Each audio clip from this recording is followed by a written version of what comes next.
Good morning, friends. Michelle here from Halfway Homestead, and I just thought I would take you along with my morning. Actually, it's almost noon. Well, 10:53, so we're getting close. I have been out in the garden this morning picking green beans, tomatoes, peppers, cucumbers, squash, anything else that was ready to be picked, and decided it was time to come in and take a break.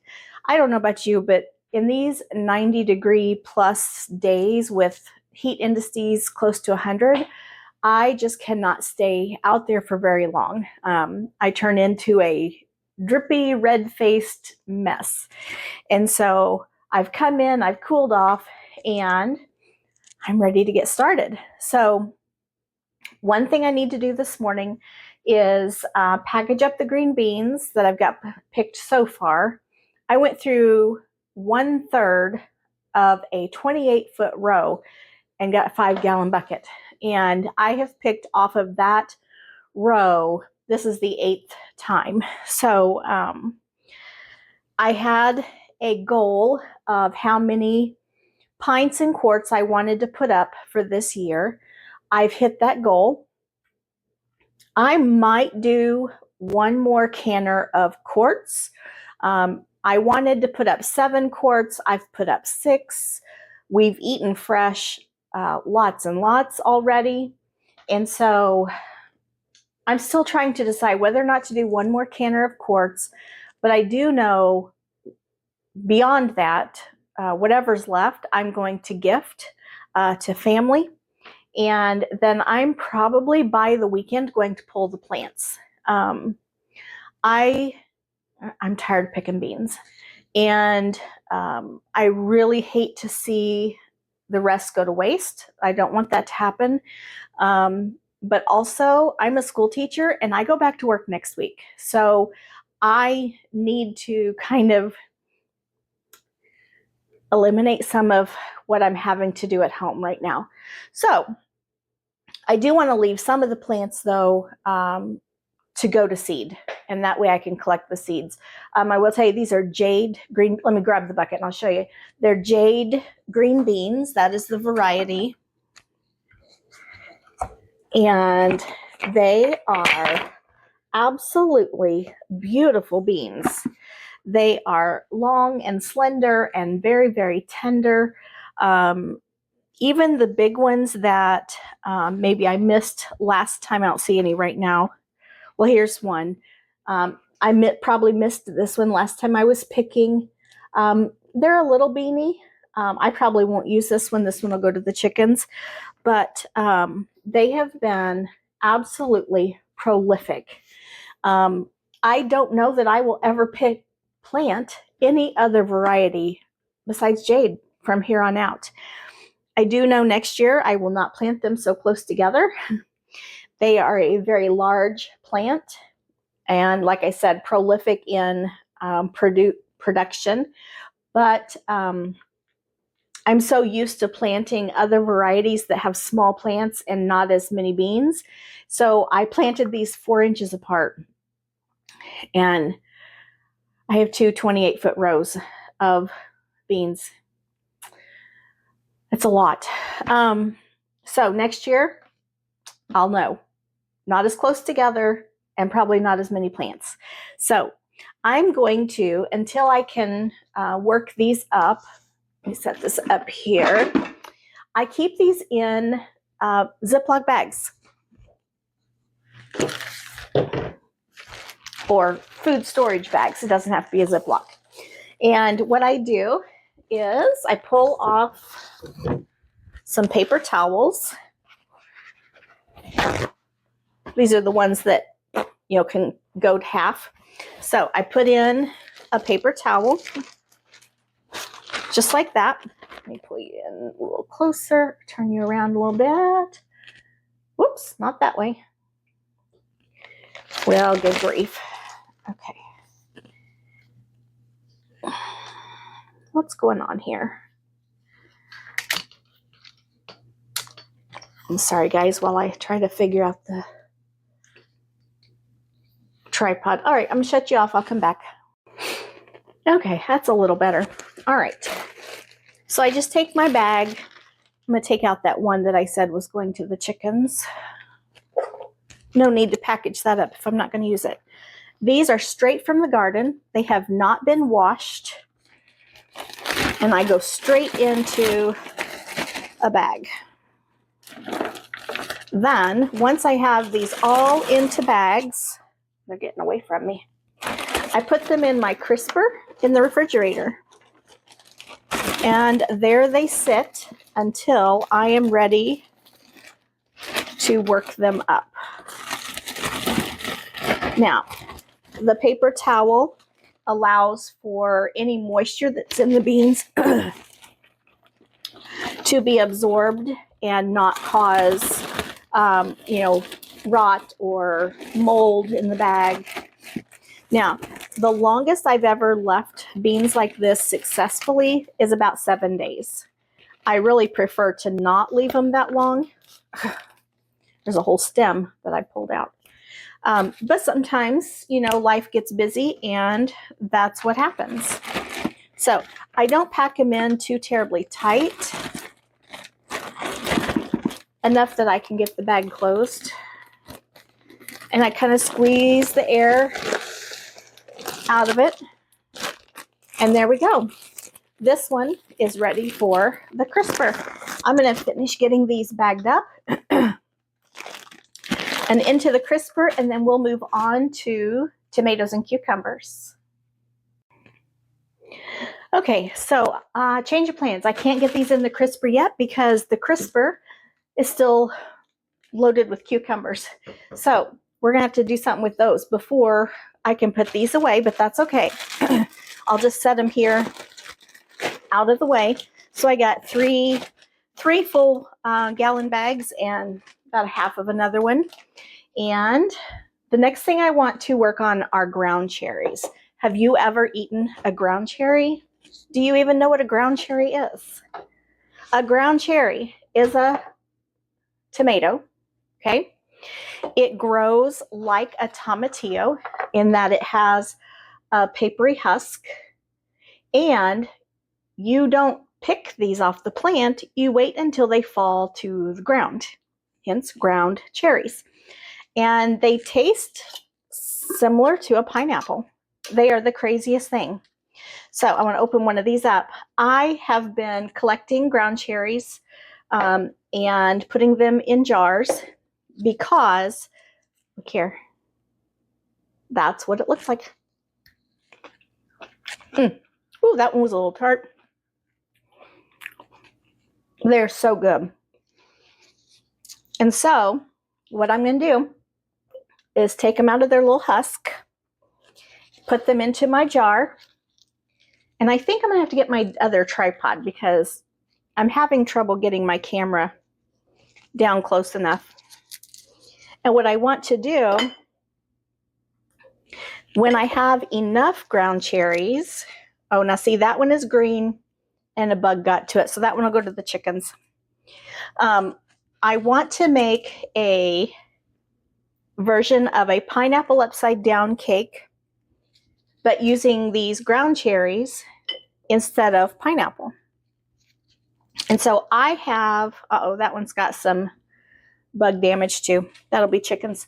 I have, that one's really gross. You really need to check your, oh my goodness, look at that one. Yuck. Need to check your ground cherries pretty much daily because you want to get them up off the ground before, that one's gross too. Well, my goodness, before the bugs move in and have their way with your ground cherries. Okay, I'm going to grab some things out of my bucket here.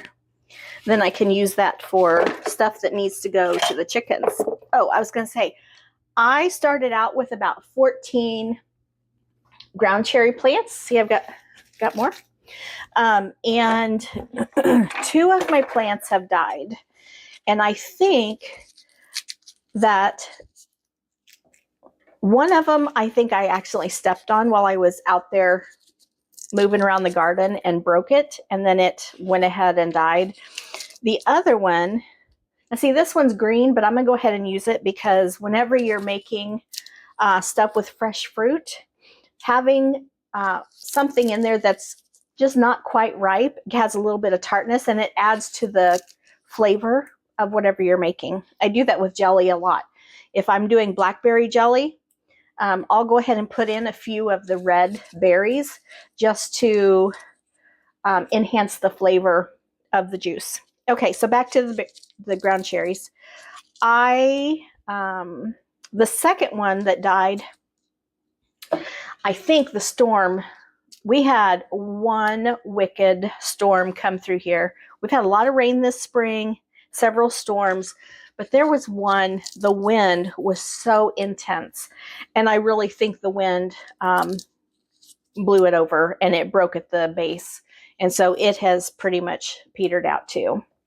But I'll get all of these dehusked, if that's a word. And I'm going to go get my other tripod so that I can get you guys down closer. Now this one split. I don't know if you can see that. So just like a tomato or a cucumber or a melon, if they have a surge of water, they can split. And we have had lots of big rains. So I'm really surprised not more have split. So I'm going to keep getting these ground cherries peeled and into my little jar. I don't really know how many little jars I need before I can make my cake. Probably, I could probably do it with these 2 jars once this bigger jar is full. Maybe, I don't know. We'll see, but I've never made it before. I love pineapple upside down cake and I love ground cherries. So I am anxious to try it out. Okay, I'll bring you back, and just for you, it'll be a split second. For me, it'll be a few minutes. Okay, so the next thing I'm going to do is just run a little bit of soapy water in my sink. I'm going to do lukewarm. It doesn't have to be hot, doesn't have to be cold. And I'm going to wash some of this produce. So I've got a few beautiful tomatoes. Sadly, this is a cantaloupe that fell off the vine, so it's going to the chickens. It is definitely not ripe. This corn, I only brought it in so I could show my husband that last row of corn is not developing. So I'm going to set that aside. Cucumbers need to be washed. Got one beautiful yellow squash. I'm going to set this aside. It does not need to be washed. I'm not going to do anything with that today. Picked a bunch of tiny little cucumbers. My cucumber plants are pretty much done. I've left one really big cucumber out there. It's about this size. I want it to fully ripen so I can get the seeds. This tomato, look at how beautiful that is, but how sad. And so what happened was the post the T-post that's holding up the cattle panel was right here, and it was growing around that post, and then it started to rot. So I think I can salvage the rest of this tomato. I'm going to wash it and we'll see. That goes to the chickens. More cucumbers. I got lots of little red cherry tomatoes, and lots of yellow cherry tomatoes. These are called Barry's Crazy Cherry. Couple more beauties. Look at these. This is an Advarsky pepper. I've got 2 of them in here. Oh man, and look how sad. So I will try to salvage what I can off of that one. This one I'm going to set over on the table with the yellow squash so it can continue to ripen, along with these couple of tomatoes. They fell off and they're not quite ready. But because they started blushing on the vine, they will go ahead and ripen inside. Here's one. I'm not sure what happened there. Might be a bug bite. I'm not sure, but I'll try to salvage some of that. And then look at this one. Look at this tomato. I don't even know what variety it is because I don't remember planting a yellow tomato. But look at that. It's gorgeous. It needs some time to finish ripening, so it's going to go on the table with the others.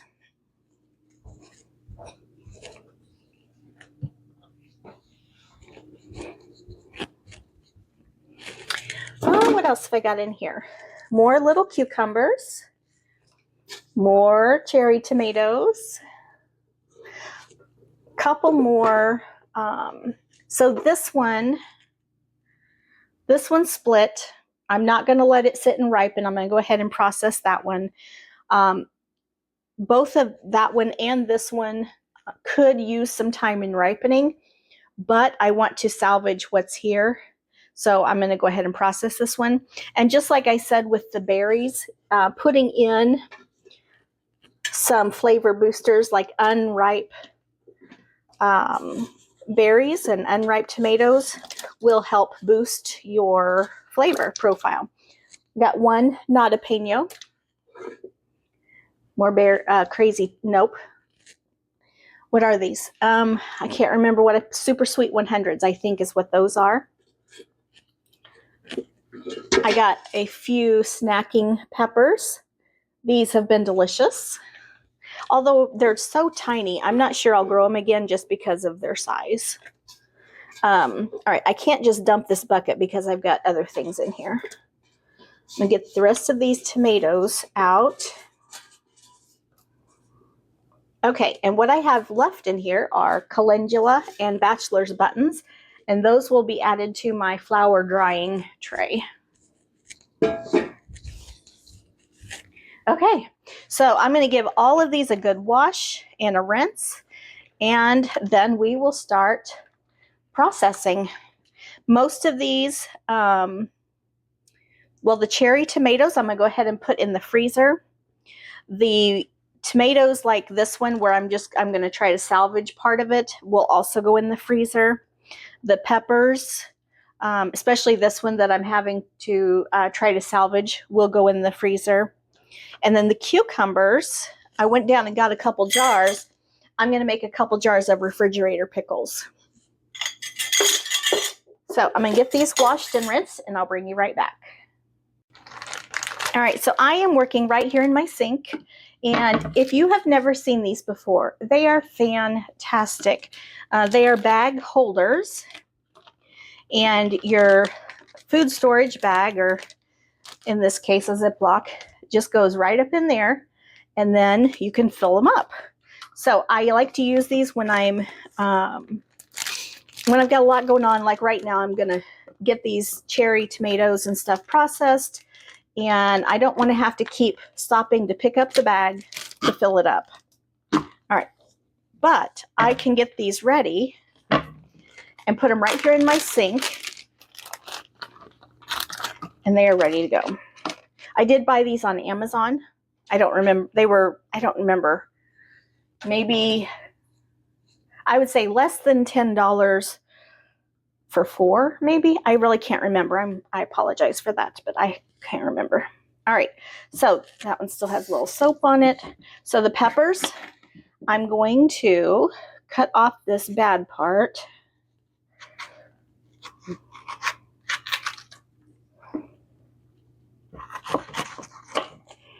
Okay, throw that in the bucket for the chickens, and I'm going to get the seeds out. That will also go to the chickens. Okay, I'm going to go ahead and rinse this on the inside just because it had that bad spot. And we'll let that just sit there and drain out for a minute.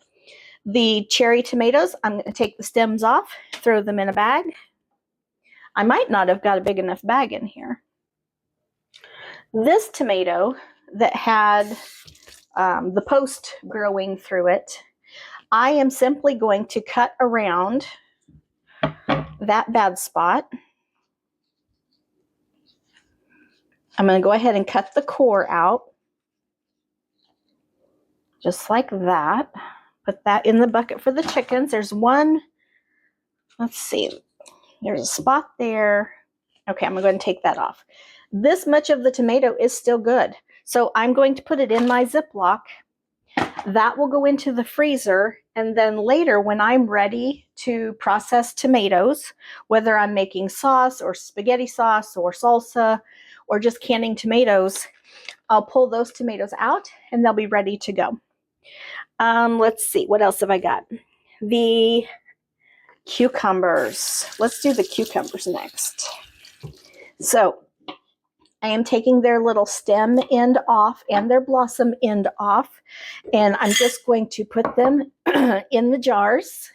I don't know if I'll need both jars or not. I did pull out a jar I made a few weeks ago to show you, and they are the best pickles. Let's see. Let me dig down here and grab all these little cucumbers so we can get them jarred up. Let's see. If you wanted them spicy, you could throw in a hot pepper. I don't have any hot peppers.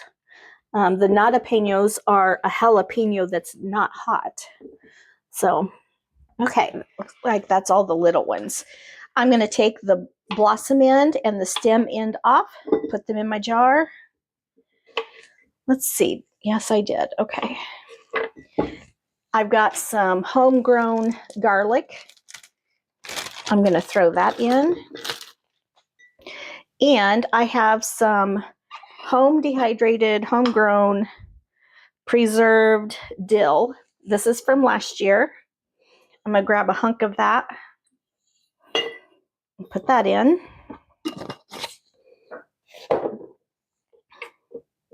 Then I'm going to make I got to get the salt. This will get about 3/4 of a tablespoon of salt. All right, I'm gonna get that packed in there.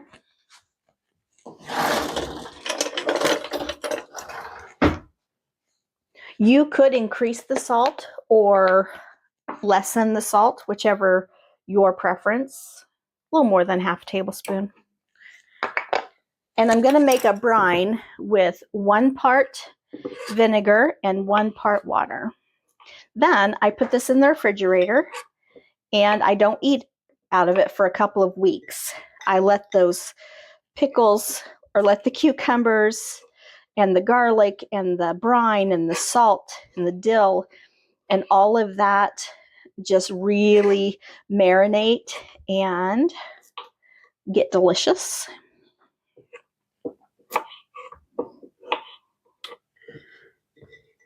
Okay, so that's all my little bitty cucumbers, so I'm going to move to a bigger one here.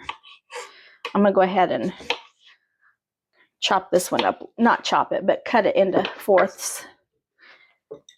Okay. And do I have any little ones over here? Let's see. Could use this one. I washed all these yesterday. The ones that are in the crisper. All right, let's get that in there.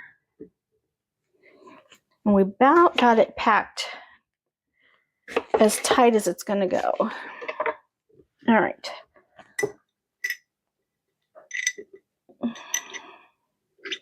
I want as many packed in there as I can get. Now, because this is a refrigerator pickle, it does not have to be processed or canned, but it's also not shelf stable. So, okay, we'll just go with that. So I'm going to go with half water. Okay, and I'm going to top it off with white vinegar. You could use apple cider vinegar. I don't care for apple cider vinegar. I do have it because some recipes require that, but I prefer not to use it if I don't have to. All right, I need a lid for this. Grab that real quick. Oh, I gotta find my basket of lids. Here we go.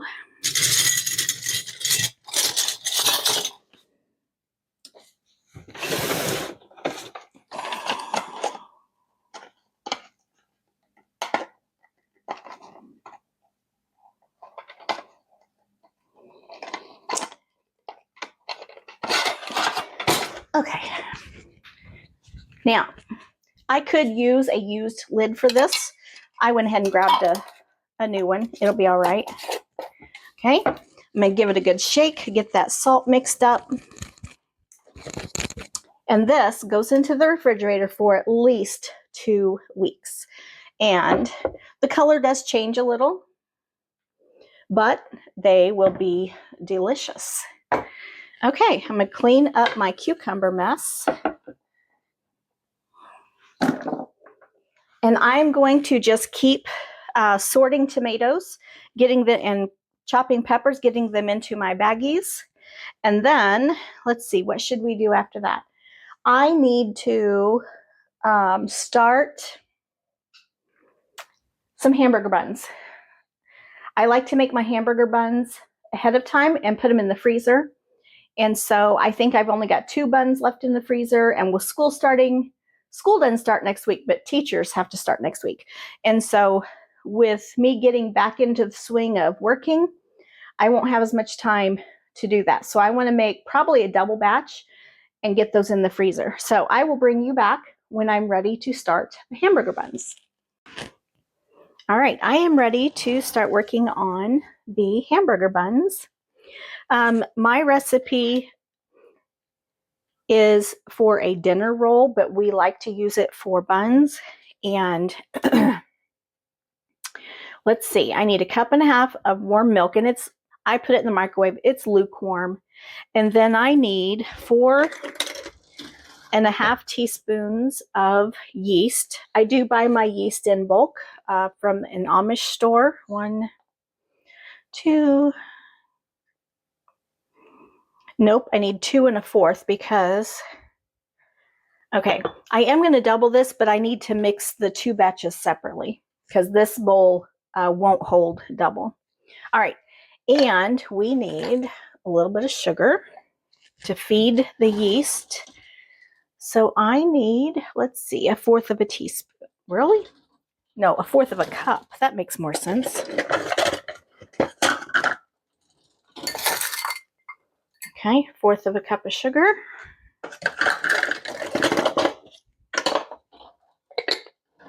Oh, one thing I want to tell you, I forgot on the pickles, I did go back and add 1/4 teaspoon of alum to the jar.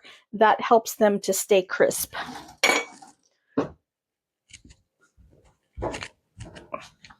I can move that jar now that I remembered to tell you. All right, and we can already see that the yeast is getting what's called proofed. It's starting to bubble a little bit. Let me get a spoon and give it a good stir. Get that sugar mixed in there. Okay. In my mixing bowl, I'm going to put, well, let's see, 4 cups of flour.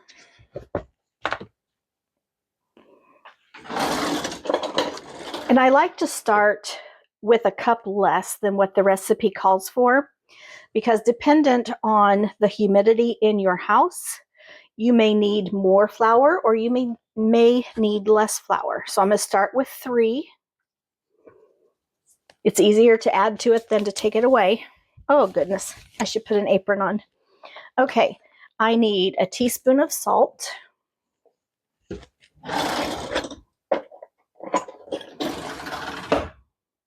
Okay. And I need 1/4 cup of melted butter. All right.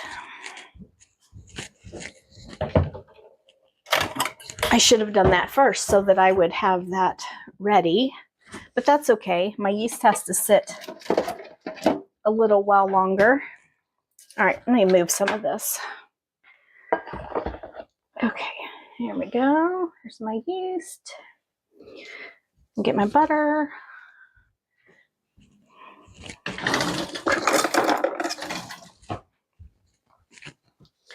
I have a helpful tip to show you as soon as I get this butter in the microwave.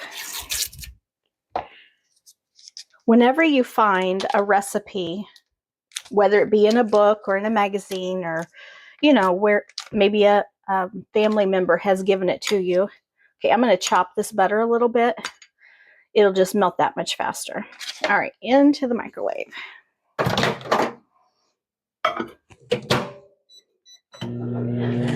So this is one of my favorite cookbooks. It is called The Basics and More Cookbook. I got this at the Amish store. And look at all these tabs.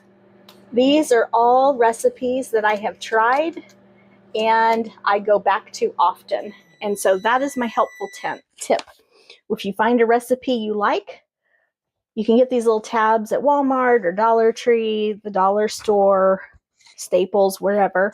Or, let's see, this one. Oh, I don't see it now. I might have lost it. I did have one that just had a little Post-it note on it sticking out. So tab your recipes and keep them safe for later use. You'll be able to find them easier. I use this same recipe for quite a few different things. I've used it for pizza crust, hot rolls, a loaf of bread. It goes really fast, takes 1 hour. They're called 60-minute dinner rolls. And it's delicious. All right. Okay, I'm going to put my yeast and sugar and milk mixture in.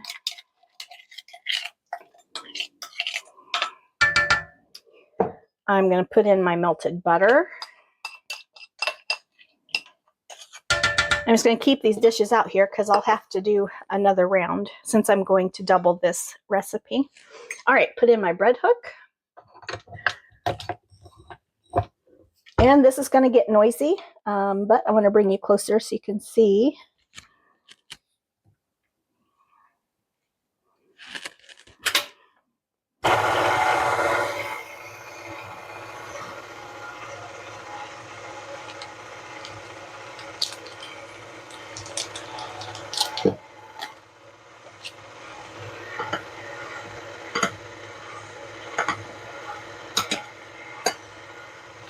Turn up a little bit.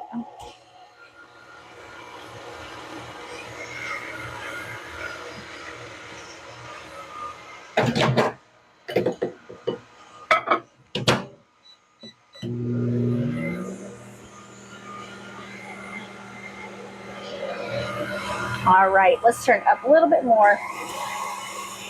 Try to get all that flour incorporated. Okay. All right, I'm going to have to scrape down the sides. And I can already tell I'm going to need to add more flour, but I want to get this incorporated first.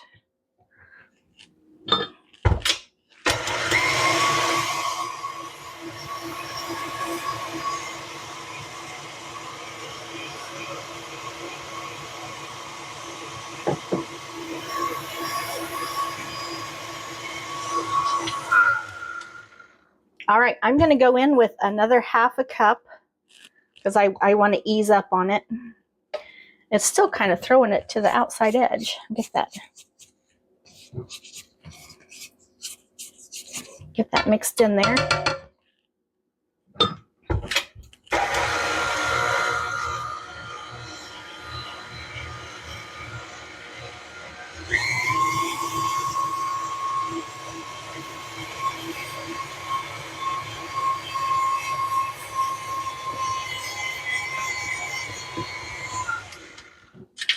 All right, it's still pretty sticky. I'm going to go ahead and go in with another half a cup.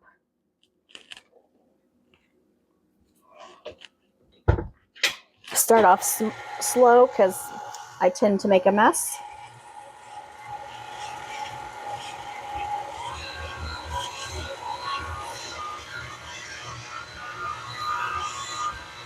And I'm just going to let that knead for a few minutes. Okay, once that flour is incorporated, I'm going to throw a warm, damp towel over the bowl, set it aside, and let it set for 20 minutes. And while it's sitting for that 20 minutes, I'll mix up the next batch. I have another bowl that goes onto my mixer, so I'll just grab out that other bowl and get it started.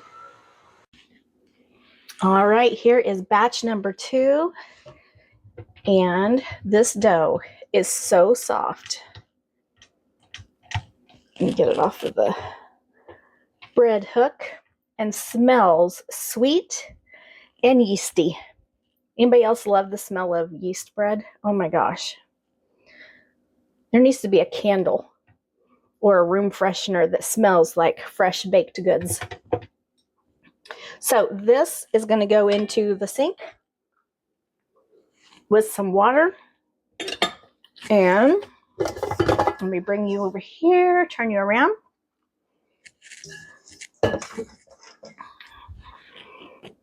There we go. Whoops, stay up there. Okay, so I put this wet dish towel, it's clean, in the microwave for about a minute. I'm going to lay it over the top, and we're going to let those hang out for about 20 minutes. While that is hanging out, we're going to make peach pit jelly. And yes, I am using peach pits. So what I did was a couple days ago, I canned two boxes. It was a full bushel. I need to get another cup of juice of peaches that I bought at the Mennonites or the Amish store. I really don't know which one they are. But after I peeled all the peaches and removed all the pits, I got these beautiful jars of peaches.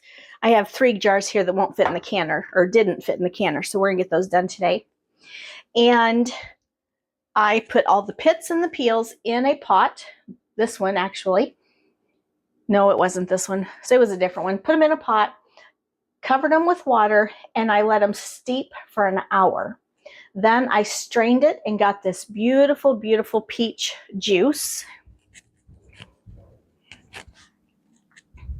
Now, somewhere around here, I have my Sure-Jell. I'm going to go find that now. All right, the Sure-Jell was downstairs. I guess I picked it up and set it back down. Anyway, I do prefer to use Sure-Jell whenever I am making jams and jellies. It is a powdered pectin, okay? Most of the time, I've heard this has changed though. This is left over from last year. The little boxes of pectin have this insert, and it gives you all different ways and different recipes for making freezer jam, jelly, different kinds of preserves, gives you measurements, lots of good information. I have been told that that's not in the boxes anymore, that now you have to have, there's a little QR code on the box that you have to scan to get the information. So I'm going to make sure I hold on to that insert because I don't want to scan the QR code with my phone to get the information. Maybe I'm just being stubborn, but I don't want to do that. All right, I'm going to pour this pectin into my cold peach juice. Grab me a spoon. All right. Okay, it's kind of lumpy in there. That's okay. It'll dissolve. I'm going to turn this on medium heat. I'm going to keep stirring until that pectin is dissolved. Then I'm going to bring this pot of juice and pectin up to a boil, and I will be adding 6 cups of sugar, which, yes, I know that's a lot. You can buy Sure-Jell that is a low sugar variety, and it comes in a pink box. I don't happen to have any of that right now. I have used it. It's just as good as the yellow box. But I don't have any. So we're going to do the full sugar recipe. Okay, I'm going to keep stirring. I'm going to, as soon as this is dissolved, I'm going to measure out my sugar, because when you are making jelly, the process, once it starts boiling, goes super, super fast. And about the time we're finished boiling our jelly, it'll be time to do the next step on our hamburger buns. All right, I'll be right back with you. Okay, so our juice is starting to boil. One thing I forgot to tell you is I did add about 1/4 of a cup of, excuse me, I'm so sorry. I think I sneezed right into the microphone. Part of my 5 cups of juice was about 1/4 of a cup of lemon juice. All right, I'm going to add my sugar. I like to, like I said, pre-measure everything because this goes quick. I've got my jars over here and ready. I've got my ladle ready. Get this sugar stirred in. Bring it back to a boil, and we're going to boil for, I think it's 1 minute. I believe it's 1 minute. And then we shut the heat off and we jar it up. How cool is it that I was able to not only get beautiful jars of peaches, but also use the pits and the peels to make delicious jelly. I love when I can get more than one product out of an item such as peaches. I do the same with apples. When I'm making applesauce, the peels and the cores go into the juicer. I use a juicer for the apples, which I wouldn't have to. I could do them the same as I did with the peaches and just do it in a simmering pot. I might try that. We'll see. Anyway, I juice the cores and the peels and turn that into apple juice, which we can then drink as apple juice, or I can turn it into something like jelly.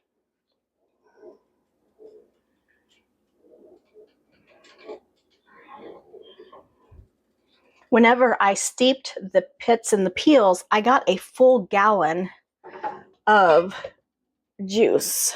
Here's my gallon jar. So I will be able to make for sure a second batch and maybe a third batch of peach pit jelly. I'm not sure.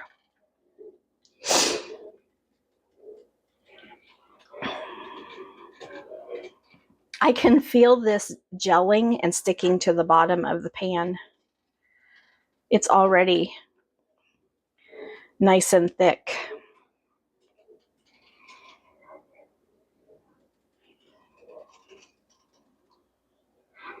My bread dough is not rising as fast as I would like for it to. So whenever I'm finished with jarring up this jelly, I'm going to go set this bread dough out on the back porch. And that'll give it a jump start. And then we can do the next step. The next step really is just kneading and forming the buns. And then they go in the freezer. I don't even cook them first.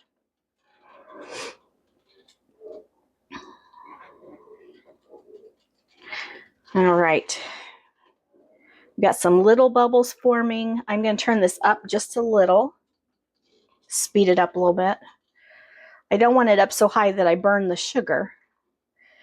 But I do want this to get busy. I got other things to do.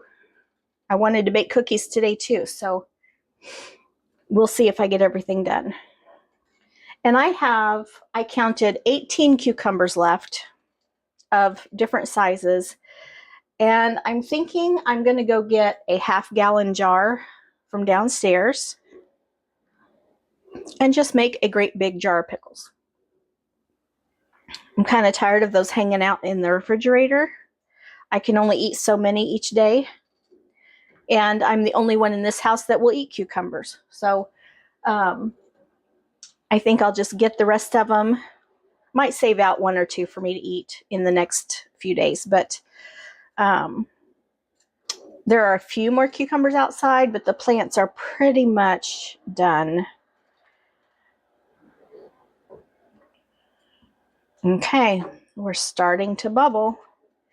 So we want this to come to a full rolling boil, a boil with big bubbles that I cannot stir away. So right now, as I'm stirring, the bubbles are disappearing. And we want that to not happen. We want it to keep boiling even though I'm stirring.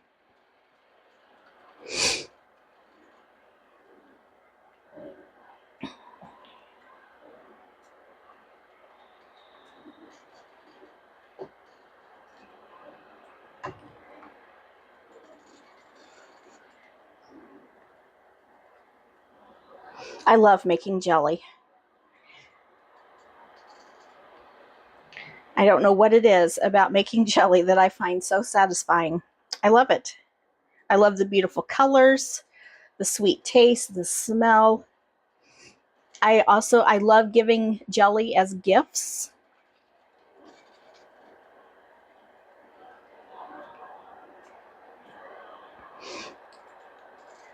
Sometimes I'll give a fresh baked loaf of sourdough and a jar of jelly as a gift. And people seem to really appreciate that. I hope they do. They say they do.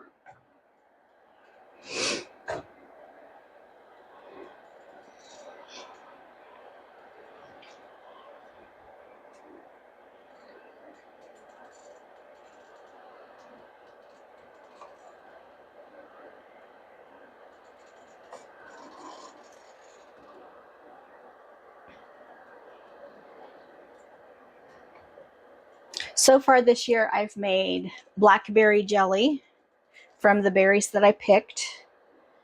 I've made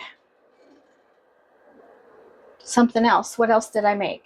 Oh, grape. I made grape jelly. So I don't know if it was last year or the year before, I bought like 40 pounds of Concord grapes from the Dutch market, which Mennonites, Amish, whatever they are. And I juiced them, and then I canned that grape juice,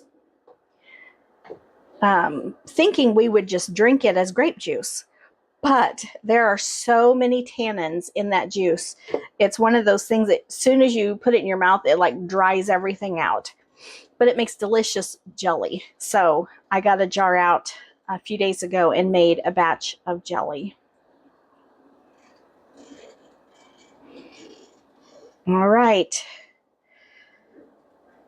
We're getting there. When you start seeing this white foam on top, you know that you're close. Okay, let's look. All right, there's an occasional bubble. We need more bubbles.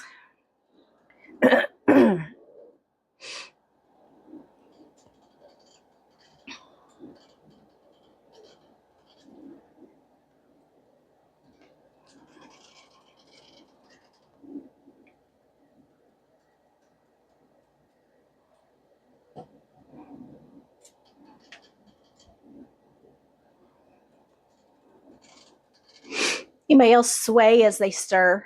I tend to go back and forth, back and forth. I can't even stand still in church. When we're praying or when we're singing, I am swaying back and forth. When I'm teaching in front of the class, I'm swaying. I guess I just can't sit still. Can't stand still either. All right, we have some bubbles. Not enough yet to set the timer.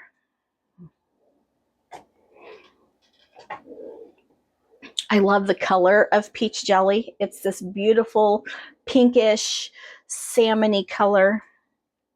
It looks so pretty in the jars. All right, we have bubbles big enough that I cannot stir away. So I'm going to set the timer for 1 minute.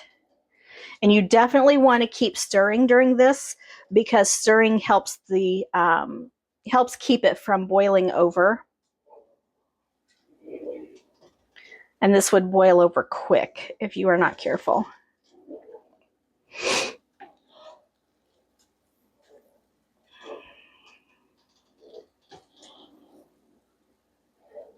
"30 seconds left."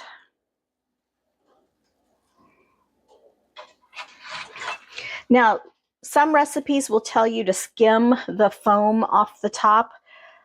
I really don't worry about the foam. Some recipes will tell you to put in like a tablespoon of butter and melt that in, and that gets rid of the foam. I have never even tried that, so I don't know if it works. All right. And there's our time. So shut the burner off. Just going to set that aside over here, get it out of the way. And we will start jarring up our jelly. soon as I get one jarred up, I'll show you. I want to go within a 1/2 inch of the rim of the jar. That's called headspace. And look at that. Isn't that beautiful? All right. I'm going to keep filling jars. We'll see how many I actually get. These are 4-ounce jars, I believe. No, maybe these are 8. These are 8-ounce jars. And I find that they are absolutely perfect for gift giving and perfect size to have in the fridge.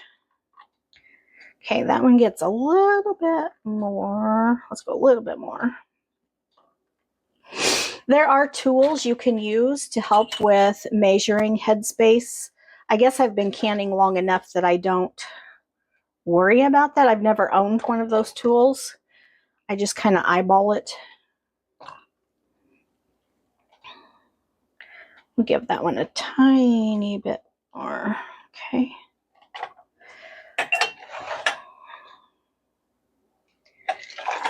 And yes, I am dripping this all over the place. That's okay. I'll get it cleaned up.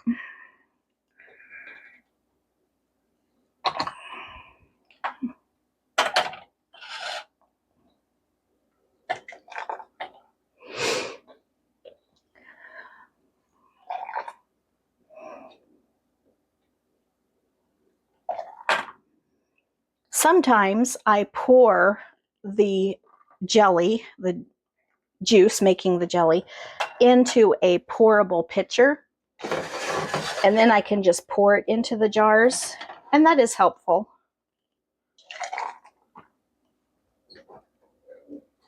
Especially when you get down to the bottom of the pan.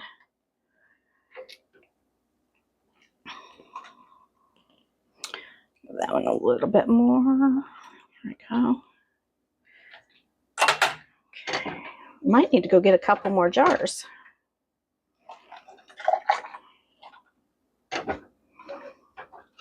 Whew, that pan's hot.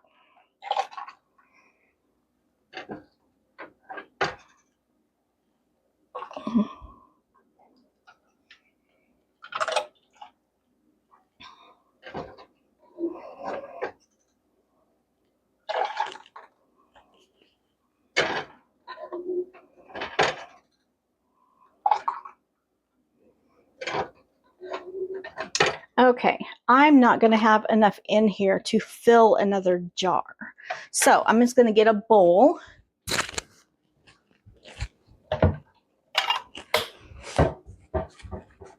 And we'll pour the rest of this in a bowl. And then Scott and I, we can have this for breakfast in the morning. Here we go. And there is our beautiful peach pit jelly. Okay, so I'm going to shut the camera off for a few minutes. I'm going to wipe the rims of all of these jars with a warm, soapy, wet rag. I'm going to put on new flats and rings. So new flats, used rings, and I'm going to, let's see, I'm going to take our bread dough outside. I'm going to gather some more jars and go ahead and do another batch of jelly before I put these in the canner to process. I do want to go ahead and get them cleaned up and covered up. We've got gnats in this house. They drive me crazy, but I don't want any gnats to get in there.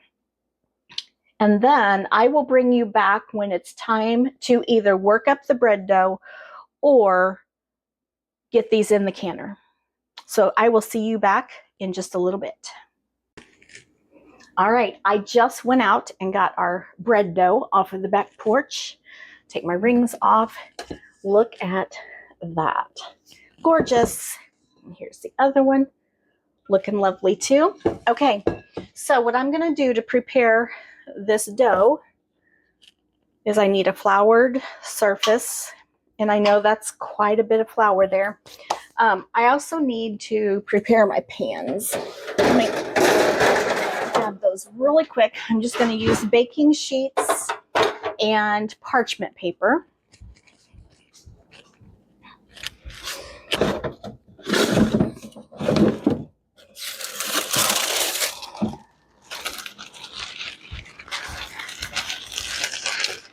Okay, I don't know if I'll need 3 pans or not. I'm going to prepare 3 pans just in case. That way I won't be trying to prepare pans with floured fingers. Okay. All right, now I need this handy dandy little bowl scraper. I'm going to dip it in my flour, and I'm going to just dump my bread dough out here. It is not, oh, it smells so good. Like I said, I love that sweet, yeasty bread dough smell. Okay, there's that one. Let me get all this dough out of here. I don't want to leave any in the pan. One, I don't want to waste it, but I also don't want that going down my sink drain. Okay, there's that one. Whew, I have quite the mess in here. I'm going to go ahead and dump out the second one. I'm just going to knead these together. Come on out of there.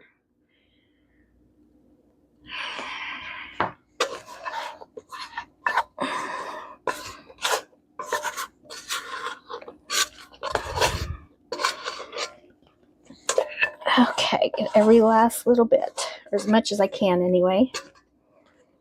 Okay, set this aside. I am done with those bowls. All right, so what I'm going to do is take my little scraper and just kind of fold this on top of itself. I could just use my hands, but it's really handy to have this little scraper to get that in there. Okay, now that it's well covered with flour, now I am going to use my hands. And so I'm just going to pull up the back side and push down, turn it, and keep going.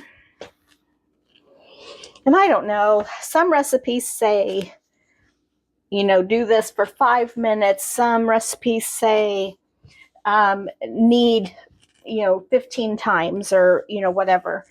I just do it until I feel like the dough is no longer sticky. And after you make bread several times, you kind of get the feel of what dough should feel like.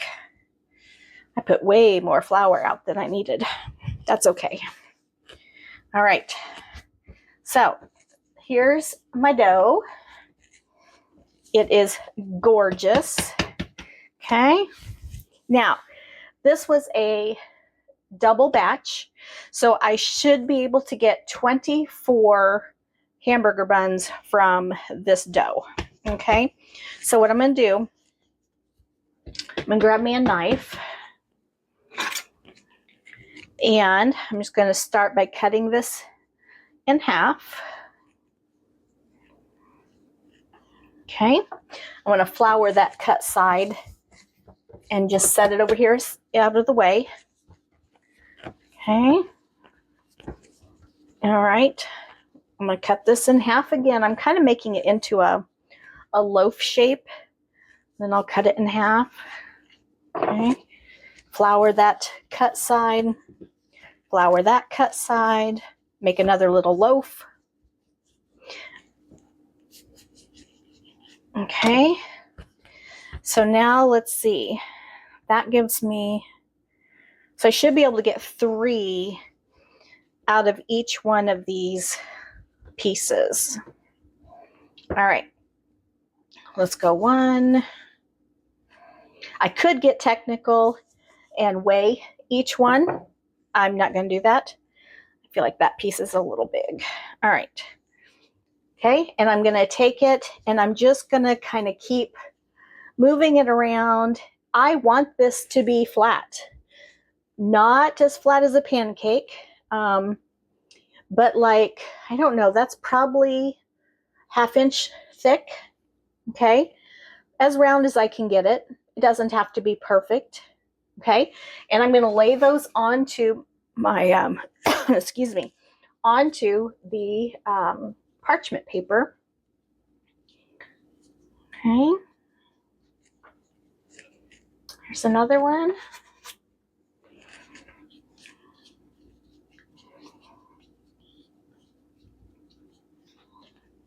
One thing I like about making these hamburger buns ahead of time and having them in the freezer is, in our house, it's just Scott and I. We're empty nesters.